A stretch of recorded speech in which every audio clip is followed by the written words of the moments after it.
3, 2, 1.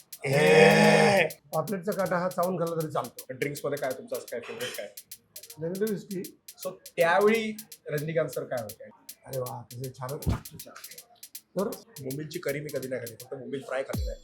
शेर है तो क्या हुआ, टाइगर तो भारी पडेगा ना. म्हणजे त्याच जर आवाजात I love you.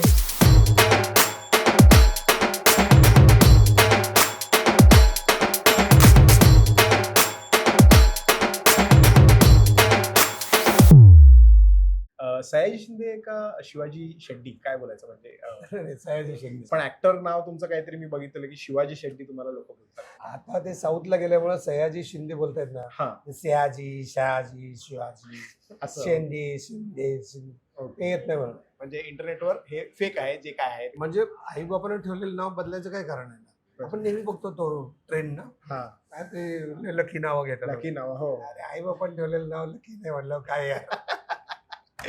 पहिली गोष्ट म्हणजे मला तुमच्याकडून ही शिकायची होती की नॉर्मल लोक जेव्हा हाक मारतात त्याच्या मित्रांना किंवा कुणालाही, तेव्हा असे बोलतात की ए, पण तुम्ही जेव्हा बोलता तुमचं असं हे तुमचं असतं, तुम्ही नॉर्मलीच असे बोलता का तुमचा हा कॅरेक्टर आहे काय कसं काय? नाही एक हे म्हणजे रागाव नाही असं नाही, हा पण साताराचा एक बाणा घेतला हा. असता. सातारा मला डोंगर दऱ्यांमध्ये आहे. हा.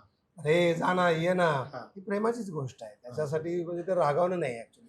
मी नवीन नवीन साताऱ्यावरून आल्यावर मला सगळे म्हणायचे तू रागात काय बघतो. रागात कुठे, प्रेमानं तर बघतो आपण असं बघितलं, पण हा माझ्या रागात बघतो असं काही नाही. त्यामुळं सातारला कोणी विचारलं की बाबा हा पाचतावडे जा ना सरळ, इथं गेलं तर समोर दिसत नाही.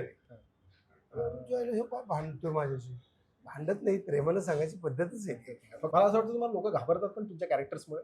लहानपणी तर मी तुम्हाला अजूनही तुम्हाला भेटल्यावर असं होतं की नाही बाबा हा लहानपणाचाच तो विलन आहे जो लहानपणी आपल्याला एक ट्रॉमा दिला आहे माणसाने. नाही आता मला काय माहित नाही, पण फोटो काढायला लोक मुली बायका बऱ्याच हा. वेळा थरथरतात, म्हणजे असं हातात फोटो काढताना लक्षात येतं की कशाला घाबरतात एवढं काय. बट आता तुम्ही एवढे वर्ष इंडस्ट्रीमध्ये आहात, तुम्ही स्वतःला असं सक्सेसफुल ऍक्टर मानता का? असं की हा. हा सक्सेसफुल आहे म्हणजे मागे म्हणून बघितलं तर असं वाटतं की अरे आपल्याला म्हणजे मी वेळाचा माझं पहिलं अम्बिशन काय होतं तर सातारच्या रंगभूमीवर एकदा तरी काम करणं. अच्छा. शाहू कलामंदिरला 1 वर्षात आयुष्यात काम करेन. नंतर माझं एम झालं की मी पुण्याच्या रंगभूमीवर काम करणार, बालगंधर्वला एकदा काम करायचं, त्यानंतर मुंबईला काम करायचं, दिल्लीला काम करायचं. असं करत करत करत आमच्याकडे लहानपणी एक डोंबराचा खेळ होता. डोंबराचा खेळ ते मागायला येतात ना आणि ते गेम करतात आणि ते म्हणतात की आम्हाला हे जर आयाबाईने 5 ज्वारी दिली आणि उलटी उडी मारून दाखवली, उलटी उडी मारून दाखवली की मग अजून बायकाने हे जर आम्हाला 5 धान्य दिलं तर मी हे पेटता गोळा करेन. बरोबर. असं करत करत रात्रभर गेम चालतो, ते धान्य देतात आणि गेम चालूच राहतो. तसं ते क्रिएटिव्हिटीचं पण आपल्याला अजून पुढे करावंसं वाटतं, अजून पुढे करावंसं वाटतं, ते अजून पण थांबलेलं नाही. तसं करत गेलो आणि म्हणजे अमेरिकेला हेलिकॉप्टरमधनं मी उतरतो आणि व्हाईट हाऊसवरनं उतरतो आणि लिमोजिन खाली उभी राहिली, सगळे सलाम करताय. आणि मला आठवतं की मला 8वीला सायकल नव्हती म्हणून मी 6 किलोमीटर चालत जायचं आणि यायचं. आणि तेव्हा सायकल 20 रुपयाचा टायर नव्हता त्याला, म्हणून वर्षभर गेले होते त्याच्यात आणि पुढल्या वर्षी मामाने मला तो टायर दिला. असे दिवस आपण बघितले. तर आता आपण स्पेशल हेलिकॉप्टरमधून उतरतो, सेनेटरचा रोल करतोय आणि लिमोजिनमधनं फिरतोय. अजून तुम्हाला ते नवल वाटतं का अशा जेव्हा गोष्टी पहिल्यांदा घडतात, हेलिकॉप्टरमध्ये बसलो किंवा प्रायव्हेट जेटमध्ये बसलो? हे आपण विचार पण नव्हता केला अशा गोष्टी करतात.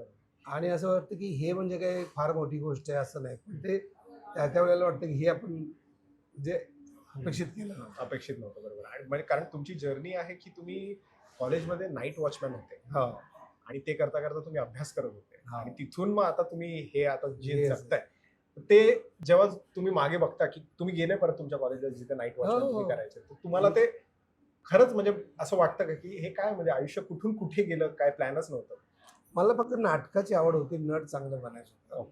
माझ्याबरोबरचे वॉचमॅन सगळे रिटायर झाले आता. मी एका वॉचमॅनला आम्ही टीव्हीवरच्या मुलाखतीत पण आणलं होतं त्याला.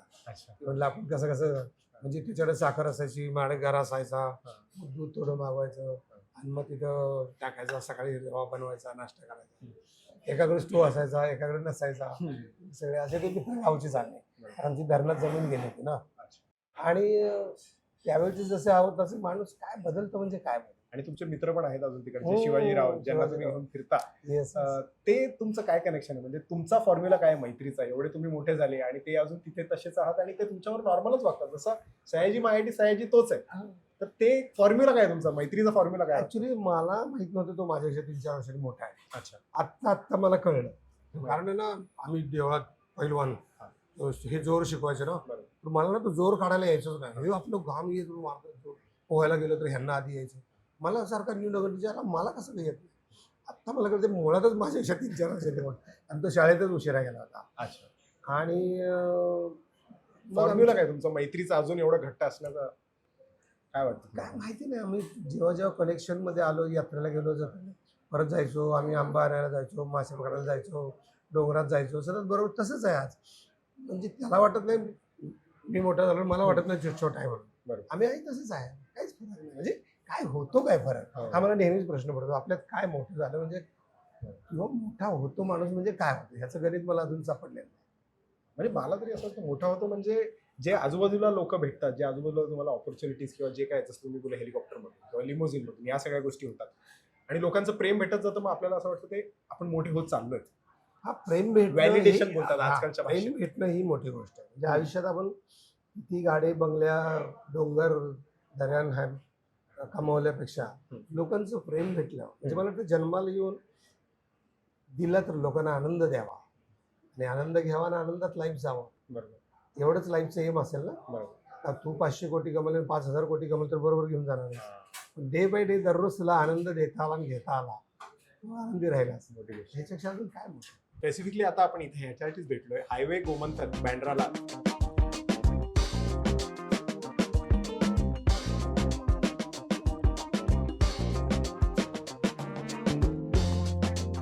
मच्छीचं मला असं वाटलं तुम्ही साताराचे आहात, तर तुम्हाला असं मटन चिकन वगैरे आवडतं, पण इथे तुम्ही मला 20-22 वर्षापर्यंत समुद्राची मच्छीच माहित नव्हती. सातारला म्हणजे ते बरोबर. नदीतली नाही. मच्छी बरोबर. आणि विहिरीतली ढवातली पकडलेली बारकी मासे. बरोबर. पहिल्यांदा मला वाटतं मुंबईला आलो होतो आणि ती मांदेली खाल्ली होती. मांदेली फ्राय आमच्या पाहुण्यांच्या आणि चायला म्हटलं हा मासा वेगळाच आहे आणि ते खारट मासे ते मग पॉपलेट खाल्ला. मग इकडच्या माशांची आवड सुरू झाली. मग आम्ही दादरला कुठलं तरी लालबागला एक हॉटेल होतं, तिथं खूप जायचो. हायवे गोमंतकच पहिला आधी होतं, त्यानंतर बाकीची झाली. मग माझ्या मित्राचं तिकडे मराठा दरबार आहे, मग तो स्पेशल मच्छी आणायला गेलो. मी मच्छीवर एपिसोड केला होता एक अच्छा. माझ्या सयाजी शिंदे चॅनलला. पहाटे जाऊन आम्ही मच्छीमारी बायका आहेत तर रात्री 2-1-2ला येऊन कामं करतात, तर ते सगळं बघितलं. सो आपल्याजवळ आलेलं आहे बोंबील फ्राय, जे माझं पर्सनल फेवरेट आहे, सुरमई फ्राय जे परत पर्सनल फेवरेट आहे, आणि हे काय चणक फ्राय, चणक फ्राय, जिताडा. जिताडा मासा असं काहीतरी आहे. ह्याच्यातला तुमचा कोणता फेवरेट आहे, का तुमचा फेवरेट येतोय? जिताडा हा रेअर आहे, हा. फेमस आहे, गोव्याला खूप फेमस आहे. मला बोंबील खूप आवडतो, मला पापलेट आवडतं आणि मांदेली फ्राय आवडतं. मला हे आवडायचे हे दोन कारण एकच आहे, कारण लहानपणी ह्याच्यात एकच काटा असतो म्हणून ते पटकन सोपं होतं खायला, म्हणून ते आई बोलायची की तूच सोल आणि तूच खा म्हणून. पण मांदेली पापलेट हे जरा असे तोडून वगैरे हा. खायचे विषय असतात आणि त्याच्यात खूप काटे असतात आणि ते काट्यांचा एक्सपिरियन्स मला आवडत नाही. पापलेटचा काटा हा चावून खाल्ला तरी चालतो, बाकीच्यांचं तसं नाही. त्यामुळे पापलेट उलट जास्त बरं. पापलेट, हा, बरोबर. या गरम गरम आहे तेवढे. चणक फ्राय बघलं हो. असं दूध बिस्किट आहे का काय असं वाटतं ना. खूप गरम गरम आहे. ह्याच्यावर एक मेजर गोष्ट मला खूप आवडते, त्याशिवाय हा. माझं जेवण जातच नाही. अच्छा, जे आहे लिंबू. मला माहित आहे तुम्हाला लिंबू किती आवडतो, पण मी प्रत्येक जेवणाचा कोणताही पदार्थ असेल का मला माहित नाही आवडतं, म्हणजे आता तुम्हाला हे ऐकायला खूप घाण वाटेल, पण मी आमरसमध्ये पण लिंबू टाकून, म्हणजे त्याच्याने मला असं वाटतं की हे जरी माझी आवडीची भाजी नसेल तरी मला हे आवडेल. तुमचं असं आवडतं काय जेवण आहे मी जेव्हा तुमच्या साताऱ्याला जातात? मी स्वतःला मटण खूप चांगलं बनवतं. अच्छा. हिरव्या मसाल्यातले मटण बनवलं. आणि तुम्ही तिकडे पार्टी वगैरे कशा करता, किंवा इथे आता तुम्ही म्हणजे तुमच्या पार्टीमध्ये काय फरक झालेला आहे? साताऱ्याला पार्टी कशा करायची, आता इथे तुम्ही पार्टी कशा करता? मी फक्त मित्रांबरोबर जातो, हा. बाकी कुठे पार्ट्याला जात नाही. मित्रांबरोबर पार्टी कशी करता? आता सातारला कसं अभय मधुपल्ले, हम्म. पिंटू जगदाळे हे आम्ही काय डोंगरावर जातो फिरायला खूप मुळात. अच्छा. निसर्गात खूप जातो. हम्म. मग आम्ही पोहायला जातो तिथे. पोहायला खूप जातो, म्हणजे 1-1.5 किलोमीटरचा तलाव आहे, 200-300 फूट खोल आहे, तिकडे अनटच वॉटर आहे. अच्छा, तिकडे तुम्ही पोहता? पोहायला जातो. मग तिकडे गाई गुरं आहेत, त्यांना भेटतो. मग ड्रिंक्स करतो, मग तिकडं जेवण कधी करतो, खाली येऊन करतो. ड्रिंक्स मध्ये काय तुमचं असं काय फेवरेट काय? जनरली विस्की, हा, कोणती? सिंगल मॉडला जास्त महत्त्व द्यायचं. लवकर जेवतो आणि लवकर उठतो. अच्छा, पण त्याआधी लवकर झोपायचं असं नाही की 12-1 वाजेपर्यंत 2 नाही, वाजेपर्यंत? आमचे सकाळचे मित्र असतील ते खरे मित्र असं आम्ही मानतो. अच्छा. काय आहे रात्रीचे- का म्हणजे काय? सकाळचे मित्र म्हणजे व्यायाम करतात, सकाळचे मित्र डोंगरावर फिरत जातात आणि हेल्दी लाईफ होते. बरोबर. रात्री उगाच पिणारे असतात आणि हिरे घेरे वाढवून आयुष्य 4-5 वर्ष ती मैत्री तुटते. अर्धे अधिक मरून जातात. सिगरेट फुका या जास्त वेळा. तुम्ही सिगरेट वगैरे नाही? नाही. तुम्ही पण अजून जिम वगैरेला जाता हो, रेग्युलर? सातारला स्ट्रॉंग अँड फिट जिम आहे. मी पण चॅनलला त्याचे 2 एपिसोड केले. सगळ्यांना आम्ही डोंगरावर घेऊन गेलो. बट तुम्ही जसं मैत्रीचं बोलले, तुमची शिवाजीराव बरोबर मैत्री आहे, तसे तुमच्या इंडस्ट्रीमध्ये कोण मित्र आहेत? तर असं काय पूर्वी गणेश, किशोर, मी, नंदू माधव आम्ही खूप मित्र होतो. पण आता साऊथला गेल्यानंतर बरेच मित्र असे रेअर भेटतो आम्ही. कारण तुमचा, मला तरी असं वाटतं की तुमचा इकडचा जवळचा मित्र जो ज्यांनी तुम्हाला चान्स दिला तो मनोज वाजपेयी सर. हा, म्हणून हेच कसं ऑल टाइम हेच आहे ना. पण तो बिझी असतो इकडे, मी असतो तिकडे. कधीतरी वर्षात आम्ही भेटतो.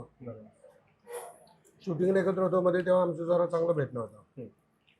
आणि जेव्हा त्यांनी तुम्हाला शूलमध्ये असं रेफरन्स दिला आणि तुम्हाला बोलवलं सेटवर, तर तुमच्यासाठी त्यावेळी मनोज वाजपेयी असे होते का? मनोज वाजपेयी मला बोलवलं आणि नर्वस वगैरे तुम्ही होते का त्यावेळी त्यांना भेटायला किंवा परफॉर्म करायला त्यांच्यासमोर वगैरे असं?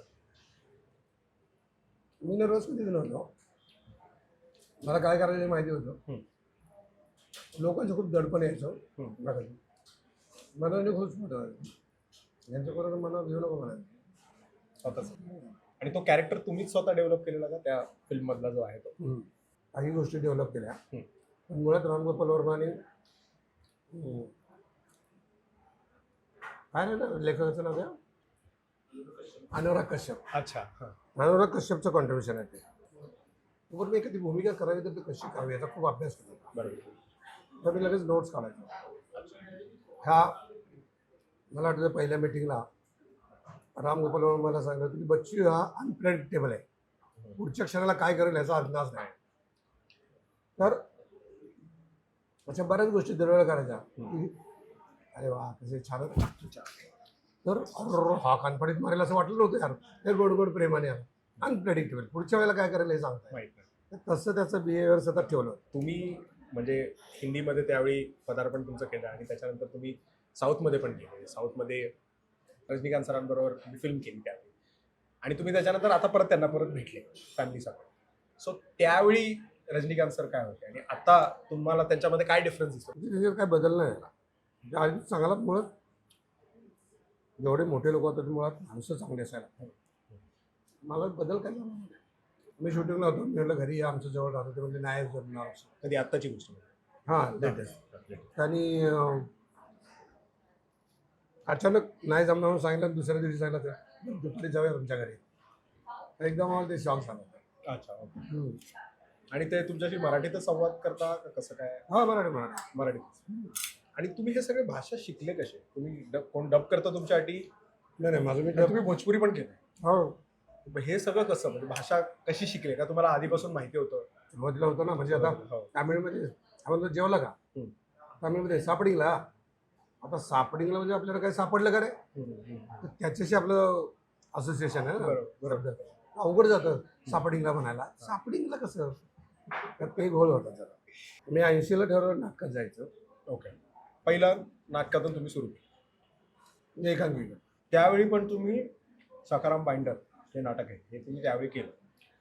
प्रश्न असा की मी पहिल्यांदा आता ज्यावेळी शुभारंभ प्रयोग होता ठाण्याला त्यावेळी मी बघितलं आणि बघता बघता मी माझ्या मित्रांना फक्त एकच सांगत होतं की हे या म्हणजे आता 2025 मध्ये हे परत करतात, म्हणजे ही त्यांची हिंमत. कारण 2025 मध्ये जर बारीक बारीक गोष्टींवर लोक ऑफेंड होत आहेत, त्यावेळी तर काय वेगळे ऑफेंड झाले असतील. त्यावेळी विजय तेंडुलकरनी लिहिलेलं, बिकॉज त्यांनी काशीराम गोतवाल पण लिहिलेलं. सो ह्या सगळ्या गोष्टी झालेल्या ऑलरेडी, आणि त्यावेळी तुम्ही तो जोखीम उठवला की आपण हे नाटक करू. ते त्यावेळी बंद पडलं आणि त्याच्यानंतर परत तुम्ही आता करताय. तर ती काय अशी गोष्ट होती त्या नाटकामध्ये? त्यावेळेला तर कमलाकर सारंग आणि मला ते मूळचे डिरेक्टर त्याचे विजय तेंडुलकर होते, कमलाकर सारंग, लालन सारंग होत्या. त्यांनी मला या नाटकात काम करायला सांगितलं.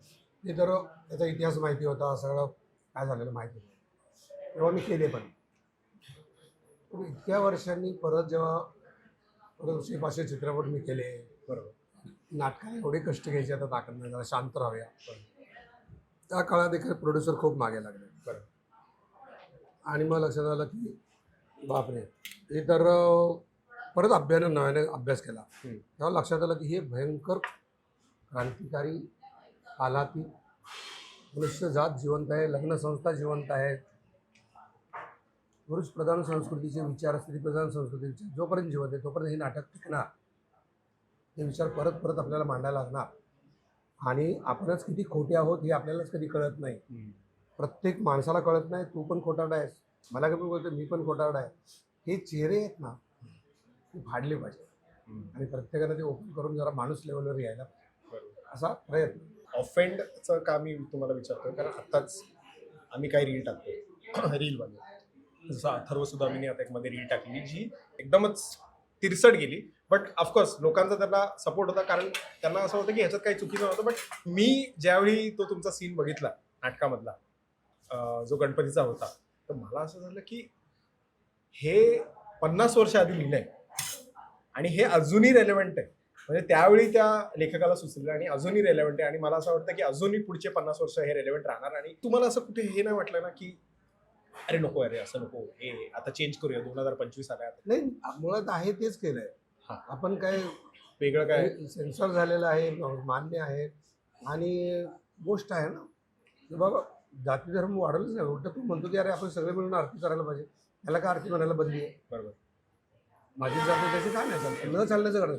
मला तो माणूस आहे ना. माणूसच आहे. बरोबर. सो आता आपल्याकडे आलेला आहे विषय मेन कोर्सचा, जो आहे बोंबील ग्रीन करी आणि प्रॉन्स करी. एवढंच असंच आहे. बघूया टेस्ट करून कसं काय.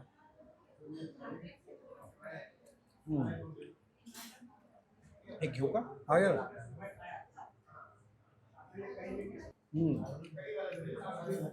बोंबीलची करी मी कधी नाही खाल्ली, फक्त बोंबील फ्राय खाल्लेला आहे, पण खूप छान वाटतं. मग नवीन ॲक्टरमध्ये तुम्हाला असं कोण आवडतंय सध्या, आता मराठी असेल किंवा हिंदी असेल? मी फार बघतच नाही. मला मी फार मोकळ्या वेळेस सगळ्या जंगल, प्रवास, मित्र, असं अशी सरळ माणसं, समाजातली माणसं बघतो, ती मला जास्त आवडतात. किंवा नाटक असं सखाराम बाइंडर सोडून, की तुम्ही असं सांगाल की हे खूप छान होतं, हे मला आवडलेलं, किंवा मी याच्याबद्दल खूप ऐकलंय? मिठून एक मला खूप आवडलं होतं, आडोतीस कृष्णविला, आता चालू आहे, ते खूप चांगलं आहे. मग तुम्ही सोशल मीडियावर याचा निर्णय कसा घेतला? सोशल मीडिया तुम्हाला पहिलं आवडतं का? सोशल मीडिया ट्रोल करणार न्यूसन्स व्हॅल्यू, म्हणजे आपण म्हणलं की होळीच्या निमित्तानं चला झाडं तोडू नका, होळी झाडं पण तोडू नका, जाळू नका, छोटी होळी करा. बरं, तर इतक्या लोकांनी ट्रोल केलं की तुम्हाला मुसलमानाचे सण दिसत नाहीत, काम तुम्हाला ह्याचे सण दिसत. पण मी सोशल मीडिया आलो ते शिवजामुळे. शिवजाला भेटायला जायचं तर माझे मित्र म्हणलं सारखं शिवजा काय करतो. आणि म्हणलं मी सातारला आलो की त्याला भेटायला जा, हा मला हे शूट करतो. त्याने शूट केलं आणि ते टाकलं. इतकं फेमस झालं की त्यामुळे ते चॅनल काढायला. ऍक्टिंगसाठी फॉर्मल ट्रेनिंगची गरज आहे का तुम्हाला असं वाटतं की? ऍक्टिंगसाठी आता क्लासेस वगैरे आहेत तुमच्या वेळी, तर क्लासेस वगैरे नव्हते, जे असेल ते काय NSD वगैरे असेल? डिग्रीज घेतली पाहिजे असं नाही. तुम्हाला ऍक्टिंग कुठून पण शिकायला मिळते. मुळात आपण ऍक्टर असतो. आपण जेव्हा आवाज काढतो, ओरडायला लागतो, जे बोलतो तो तरी ऍक्टिंगचाच प्रकार आहे. मुलाला भूक लागली, आई समजा बाहेर नसेल तर ते काय करतं, रडतं. आई म्हणते काय झालं रडायला? अच्छा, ह्याला भूक लागली, मग ते घेतात. मग त्याला आनंद झाला की काय, म्हणजे तो स्वर काढायला. आवाज हा खरा नटाचा आत्मा असतो ना, प्रत्येक माणसाचाच असतो. सगळे NSD गेलेले 80 दरवर्षी नट होत असतात. बरोबर. ज्यांना व्हायचं ते होतात, कुठून पण होतात. ऍक्टरचं जो टॅग आहे तो मी स्वतःला नाही देऊ शकत, मला वाटतं लोकच देऊ शकतात. जर लोकांना मी एंटरटेन करू शकलो. लोकांना आवडणं हे सगळ्यात मोठं आहे. लोकांना आवडतं त्यासाठी तुम्ही चांगले आहे. कारण लोक काय परीक्षक नसतात. एखादी वक्ता गोष्ट भावली नाही आवडत. जिथं भावतात, अभिनय म्हणजे काय, तिथपर्यंत जाणं, त्या मधल्या प्रकाराला अभिनय म्हणतात. कोणता अवॉर्ड ही गोष्ट ठरवू नाही शकत. अवॉर्ड ठरवून मिळू शकतात. लोकांना टाळ्या वाजवायला सांगू शकत नाही. आणि भाषणासाठी लोक आणले जातात. अगदी पंतप्रधानापासून ते नगरसेवकापर्यंत सगळे लोक विकत आणतात. बरोबर. हे आपल्या लोकशाहीचं दुर्दैव आहे. आणि या दुर्दैवामध्ये त्या लोकांना एकाकडे पाहिजे हा म्हटलं की टाळ्या वाजत असं. एक जर चॉईस दिला तुम्हाला तर तुम्ही फिल्म चूज कराल का नाटक चूज कराल आयुष्यात जर तुम्हाला ठरवलं की एकच गोष्ट आता करायची तुम्ही काय कराल? फार इझी आहे, नाटक फार अवघड आहे. त्यामुळे नाटक रेअर करायला पाहिजे. कारण तुम्ही नाटक वयाप्रमाणे बोलताय? हा हा. हा तेव्हा पण नाटकाचं आयुष्य घालवलं लोकांना काही मिळालं नाही. नाटकात म्हणजे एखाद्या नाटाला काहीतरी मिळतं, पण बाकीच्या सगळ्यांना फार मजुरीच्या रोलवर काम करावं लागतं आणि ते परवडत पण नाही. त्यामुळं मी 20 वर्ष नाटक केलं. त्यांनी काय तुम्ही फार चांगले सर्वाईव्ह होता असं नाही. पण ते मला वाटतं नाटकचा नशा असतो. नशा असतो, तो रोलचा नशा असतो, इथपर्यंत ठीक होतं ना. आणि एका पॉईंट नंतर घर बघायलाच लागतं. मी जर रात्रभर नाटकातच काम करत असतो आम्ही एवढ्या गोष्टी अचीव नसतो करू शकतो, मी पिक्चरमुळे करू शकतो. त्यामुळं दोन्ही माध्यमं ग्रेटच आहे. ठीक आहे. पण आपल्या जर तुम्हाला शक्य असेल तर तुम्ही पैशासाठी फिल्म करा, आनंदासाठी नाटक करा. पण फिल्ममध्ये आनंद नाही असं नाही आणि नाटकात पैसे पण नाहीत असं नाही, पण त्याला लिमिटेशन्स आहे. म्हणजे आता देवबाबळी किती चाललंय, करुणाष्टक याच्यात अजून देशमुखचं. आता महेशची ती फिल्टर कॉफी असं खूप ऐकतो. खूप नाटकं जबरदस्त आणि जोरात चालली. गिरीश ओक, संजय मोने, हे प्रशांत दामले, आयुष्यभर अविनाश नारकर, हे सगळे नाटकं करतात ना. शिवाजी अंडरग्राऊंड भीमनगर मधला ते नाटक किती चांगलं आहे. तर मराठीची परंपरा ती नाटकाला जिवंत ठेवून भारतात जगात मराठी नाटक जिंदाबाद. झाडे लावलीच पाहिजे, झाडे जगवली पाहिजे, हे तर विषय आहेच. पण हे कुठून सुरू झालं? का तुम्ही हा आधीपासून करताय जेव्हा हे सोशल मीडियावर होतं तेव्हापासून तुमचं चालू आहे काय? हे 2015-16 पासून होतं. हो. त्याच्या आधी मी फक्त मित्राला भेट द्यायचं तर झाड द्यायचं, त्याच्या फार्म हाऊसला जायचं तर झाड लावायचं. पण नंतर सिरियसली सुरू केलं. 10 वर्षात बरंच आता वाढ. आणि तुम्ही साताऱ्यात करता का अजून? All over Maharashtra. आणि त्याचं तुमचं काय ऑर्गनायझेशन आहे असं? सह्याद्री देवराई आहे. अच्छा. त्यातून आपण देवराया बनवायचा प्लॅन आहे. देवराया म्हणजे सगळ्या प्रकारच्या फळझाडं, फुलझाडं, आयुर्वेदिक झाडं, सगळ्या देशी प्रजाती, पशुपक्ष्यांना आवडणाऱ्या प्रजाती अशा एकत्र लावायच्या आणि त्या वाढवायच्या, सांभाळायच्या. जो असा एकदम खुंकार वाटतो पहिल्यांदा त्याची इमेज ही वाटते आम्हाला. तर तुमचं आणि तुमच्या बायकोचं कसं जुळलं? आणि घरी मला बॉय सारखे वागवतात. आई सारखे? बॉय बॉय सारखे स्पॉट. हे दे रे, हे लाव रे, हो करा रे, हो कर. म्हणजे आपल्याला वाटतं आपण दमून आलाय आता जरा, तर पोरगं म्हणणार जरा इथं दाबून द्या, बायको म्हणणार जरा हे करून द्या. पण मग तुम्ही प्रपोज तुम्ही केलं तिने केलं? योगायोगानं झालं. हां. आणि नंतर मीच केलं. सयाजी शिंदे प्रपोज हे जरा पटतच नाही मला. कसं म्हणजे त्याच जर आवाजात आय लव्ह यू असं जर झालं. खूप पैसे आल्यानंतर अशी पहिली महागडी गोष्ट काय होती? आई काय बाप वाटलंय माझ्या आयुष्यात मला. म्हणजे समजा मी शूटिंगला जायला गाडी घ्यायला लागलो, गाडी घ्यायला घर गाडी एवढंच घेतो ना. पण एकदा सफारी गाडीत बसलेली आहे दुसऱ्या म्हणजे ही गाडी चांगली की हिला गुडघे गुडघे ठेवा. त्याच दिवशी संध्याकाळी मी बुक केली गाडी. अच्छा. म्हणलं कुठे आहे, कुठली सफारी, हे चला ही घ्या, काय बघू, मला आईला द्यायचं, आईवर जायचं. वा वा. आणि तुमच्या आयुष्यातला असा कोणता believe in magic moment? Believe in magic म्हणजे हे कसं झालं नाही हे ह्याच्यासाठी मी बनलेलो का हे कसं म्हणजे हे कसं एक असा जो क्षण की त्याच्यानंतर तुम्हाला असं वाटलं बाई हे तर खरंच जादू. 40 वर्षापूर्वी कोणतरी सांगतो की तो ऍक्टर होणार आहे, पण 40 नंतर होणार आहे. बोललेले? हो. अच्छा. म्हणजे मी वॉचमॅनचा क्लार्क झालो. हां. तर कन्नड धरणा मी काम करत होतो. कधी माझा हात बघितला त्यावेळेला सहज हात, अरे तू कलाकार आहेस, तिथे थांबत नाहीस, जाणार आहे तुम्ही. आता तुम्ही त्याला मारायला लागले त्या नाही गोष्टी? नाही नाही त्यात अडकला की अडकतो. हो. मग प्रत्येक गोष्टीमध्ये तुम्ही त्याला आणता आणि मग ते ते सांगतं का गड्डच जातो विषय. होणार असेल तर होईल, नसेल होणार तर नक्की होईल. मी जेव्हा लहान होतो तर मला तुमचं काम पहिले हेच होतं की गोपीचं, ज्यासमोर मला कुरुक्षेत्र पिक्चर हा माहिती नव्हता. माझी आई बघत होती, बोलली की हा पिक्चर बघ, आणि मला फिल्मचा वेड होता.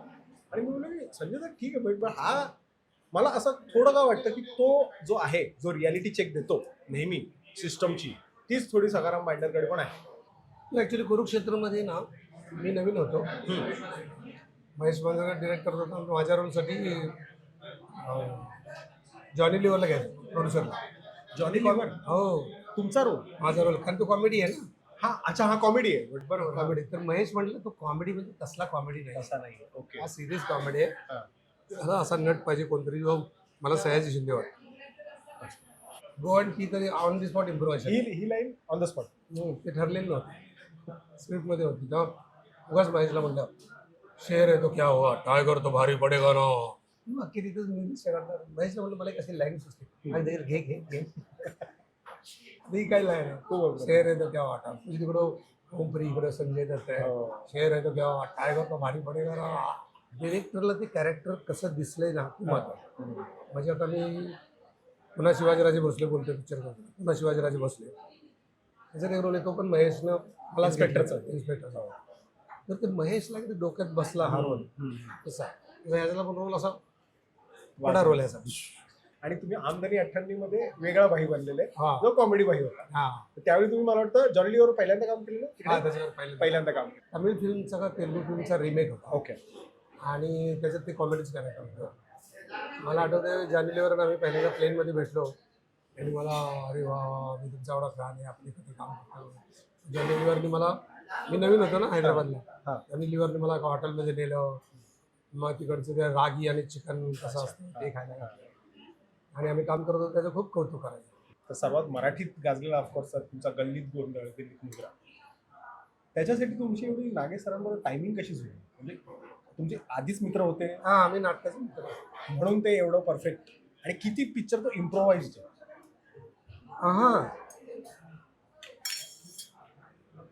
आणि त्याचा डायलॉग लिहिलेलं ते वाटतं, ते असं वाटतच नाही लिहिलं. ही गोष्ट छोटी नावाचा सिनेमा मकरदाना सुरूला करायचा होता. तो करूया आपण, म्हणून आम्ही म्हणलं चला प्रोड्यूस करूया. मग एक करतो तर दुसरा पण करू, एक कॉमेडी, म्हणून तो केलं. तर कुठे आम्ही शूट केलाय तो? हा जुन्नर आपला जुन्नर. शिरूर. शिरूर. आणि 11 दिवसात सिनेमा केला. 11 दिवसात? 10 दिवसात शूटिंग खतम, 11 दिवशी गाणं फिनिश. स्क्रिप्ट वगैरे काय, अँगल वगैरे काय काय काय काय हे सगळं त्यात अरविंद जगतापचं लिखाण आहे. बापरे, 11 दिवसात बोलतो. आणि तो चित्रपट पण मी अगेन असं संडेला एकदा दुपारी बघत होतो, त्यावेळी माहित नव्हतं तेवढं काय. मी बघत गेलो, हे काय चालू आहे, नॉनसेन्स चालू आहे, पण मजा येते पिक्चर बघायला. म्हणजे राजकारणावर इतकं ह्युमरस पिक्चर नाही, आणि ते आज पण लागू आहे. हो. म्हणजे तो त्यातला जो नाऱ्या, या पक्षात त्या पक्षात तिकडे गेला तिकडे, तेच सगळं आहे ना आता. आज यांच्या नावानं चांगलं बोलतात, उद्या त्यांच्या नावानं. चांगलं. आज यांच्या नावानं वाईट बोलतात, तुझे त्यांच्या नावानं. इथून पैसे घेतो, तिथून पैसे घेतो. म्हणजे काय आहे, थांबतच नाही. पण असं कधी आता अशी कोणती इच्छा आहे का की या ऍक्टर बरोबर भाई एकदा काम करायचं, त्यांच्यावर काम करायला मजा येईल? नाही तसं. डिरेक्टर असतो चांगला, प्रोजेक्ट असतो चांगला. आणि आता एक लक्षात आलं आहे की मी काहीतरी समाजात चांगलं व्हावं, काम करावं, म्हणून मला नट बनायचं. तर आम्ही घोटभर पाणी, पावसाचं गाणं, चक्कर बाकी अशा एकांका करून लोकांचे प्रश्न लोकांसमोर मांडायचे होते. बरं. मी निळूभाऊंना हे सांगितलं होतं, तर निळूभाऊ म्हटलं होते की आपण सगळ्याची पाचोळ्यासारखी माणसं, सगळ्यांना पैशांना नाव कमवायचं, अशी 2% माणसं नसतात. त्यामुळं तू त्या कल्पनेत राहू नकोस की असं काय समाज बदलतो वगैरे, काय बदलत नाही. पण पाचोळा असला तर त्याचं पण वादळ होऊ शकतं. पण तू ह्या डोक्यातनं काढ की याने काय समाज बदलेल वगैरे. निळूभाऊ बरोबर काम करायला मला आवडलं असणार, पण ते नाही देतात. त्यामुळे त्यांनीच हे सकाराम बाइंडर पण एकदा केलेलं आहे तुमच्या आधी. हो. आणि तुम्ही त्यांना बघून असं काय तिथून इन्स्पायर वगैरे, म्हणजे त्यांचं तुम्ही त्यावेळी नाटक बघितलं नाही बघितलं नव्हतं. हां. त्यांनी विचारलं होतं मला, असं असं रोल आला आहे, मी करू काय? नाही कर म्हणले. अरे त्या रोलला नटाचा एक बाज असायला लागतो, आणि तुझा एक स्वतंत्र बाज आहे, त्यामुळे ते चल लोकांना आवडेल, तू कर. आता तुम्हाला असं काय वाटतं की मी अशी काय गोष्ट एक अजून अचीव करायची राहिली आहे किंवा त्या प्रोसेसमध्ये आहे की ही मी जेव्हा अचीव करेल ना तेव्हा असं होईल की झालं, हे झालं माझं. कारण आता तुमचं सगळंच झालं, म्हणून आता काय राहिलं? पुढच्या जर मी मला झालं तर मी जरा क्लासिकल सिंगर होईल. तुम्ही क्लासिकल शिकाल, कारण ते मला दैवी वाटतं, आणि ते ऐकताना असं वाटतं की काहीतरी एक वेगळं जग आहे, पण ते राहून गेलं. त्यामुळे मला त्यांच्याबद्दल खूप प्रेम वाटतं. म्हणजे आरती त्या अंकलेकर भेटल्या तेव्हा मी म्हणतो, तुम्ही देव लोक आहात, तुमच्या इतकं काय खरंच हे असं कधी होत नाही. तर अशी ही एक राहून गेलेली ह्या आयुष्यातली माझी गोष्ट आहे आणि ती एका आयुष्यात होत नाही कधी. त्याला एक सेपरेट आयुष्यात द्यायला पाहिजे. बरोबर. आणि आजकालचे जे नवीन ऍक्टर्स आहेत त्यांना तुम्ही काय ऍडवाइस कराल की जे येत आहेत? तुमचे पंख आणि तुमचे आभाळ. तुम्ही म्हणलास की मी जरा त्याचा आधार घेईन त्याचा अधिकार. तुम्ही कोंबड्या कापूनच खातात लोक, घारीला खात नाहीत, गरुडाला कोणी खात नाही, तो सापडत नाही. गरुड तर तुमचे पंख आणि तुमचे आभाळ, तुमच्या जेवढी ताकद आहे तेवढी उडा, नाही तर मरा. सिम्पल. कसं वाटलं तुम्हाला एक्सपिरियन्स? आणि तुमच्या स्टाईलमध्ये बोल, जी मला तुमची स्टाईल काय आवडते काय ती सुरुवातीची असं घाबरून आणि तडकून डायरेक्ट लोकांना कॅमेरामध्ये बघून अरे, लाईक शेअर सबस्क्राईब करायला सांग. आणि मुकाट्यानं हा चॅनल बघा, शेअर करा, सबस्क्राईब करा, नाहीतर बघायला लागेल तुम्हाला हा चॅनल. त्याला काय करणार? एकत्र करूया का आपण? मला प्लीज करायचं ए बोलायचं, ठीक आहे? 3, 2, 1. Thank you so much sir.